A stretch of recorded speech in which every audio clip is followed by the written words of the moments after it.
So I've had a few questions since we started selling these magazines about the loading tool that we include. It's just a basic flat piece of sheet metal. A lot of people have trouble figuring out how that's going to help them load a magazine. You know, do I put it here? Do I put it there? Where do I do it? So the little tabs on there are to retain it in this specific spot right here. And the purpose of the loading tool is to help you load the magazine where you do not cause a rim lock. So the cartridge goes in and under the feedlet. And then you drag the cartridge back and then push down. And you repeat this process over and over again. And it allows you to push the cartridges into the magazine without causing a rim lock by pushing too far down on the nose of the cartridge. If you push too far down on the nose of the cartridges tip in such a way that the top cartridges will get stuck behind the rims of the bottom cartridges. And that's what's called a rim lock. And it's one of the banes of gun designers for decades.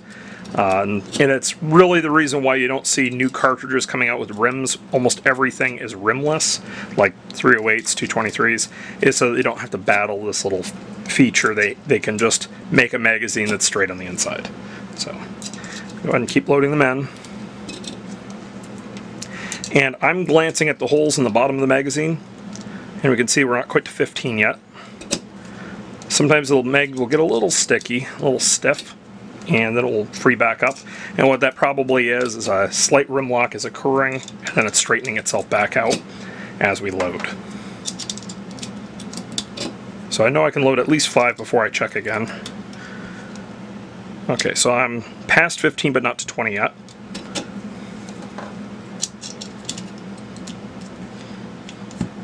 Still past 15 but not to 20 yet. And I'm at 20 now. Okay, so the magazine is now loaded, and what you want to do is, before you load it into the gun, it helps to push down a couple, 3 times, and that has the magazine where every cartridge has basically on link to you. You'll oftentimes see in action movies people tapping their mags on the back of their hand or on their knee or something like that to get the cartridges to line up. This is the same thing but for a rim fire. You're pushing up and down. That gets the rims to correct themselves.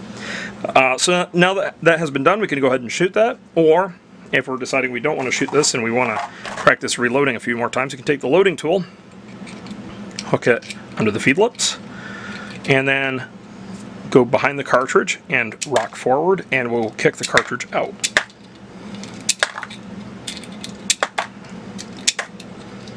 And if we have a box to collect them, we don't have to chase them around the room.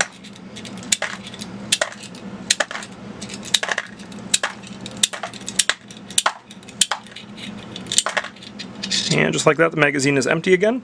The loading tool has a small spot on the top for a keychain loop, so you can put it on your keys if you go to the range with a key, or maybe put it on the locks for your gun, or just put it on a little, like a key retriever or something like that, and keep it on your gun range bag. That way you don't lose it. And again, if you want to buy extras, they're 20 cents a piece. That's about how much it costs us to make them. They're made out of stainless steel, and then they've been tumbled to smooth up the edges a little bit. Not a whole lot to it. These do work on the factory magazines as well, and a lot of other ones that are in that similar shape where they have this this groove on the back.